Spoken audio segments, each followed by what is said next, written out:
ప్రధాన ప్రతిపక్ష నాయకుడు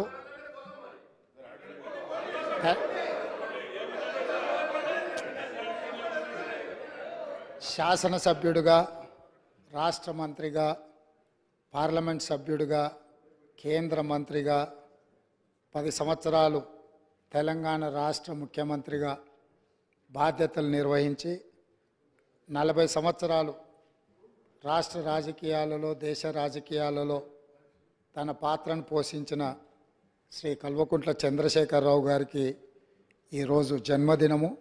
వారికి కాంగ్రెస్ పార్టీ పక్షాన జన్మదిన శుభాకాంక్షలు తెలియజేస్తున్నా. భగవంతుడు వారికి మంచి ఆరోగ్యాన్ని ఇచ్చి తెలంగాణ పునర్నిర్మాణంలో వారు పాత్ర పోషించి ఈ సభలో ప్రతిపక్ష నాయకుడిగా ఈ సభను సజావుగా నడపడానికి, తెలంగాణ సమాజాన్ని అభివృద్ధి పదం వైపు నడిపించడానికి వారికి పూర్తి స్థాయిలో దేవుడు శక్తినివ్వాలని కోరుకుంటున్నాను. అధ్యక్ష. తన్నీర్ హరీష్ రావు గారు.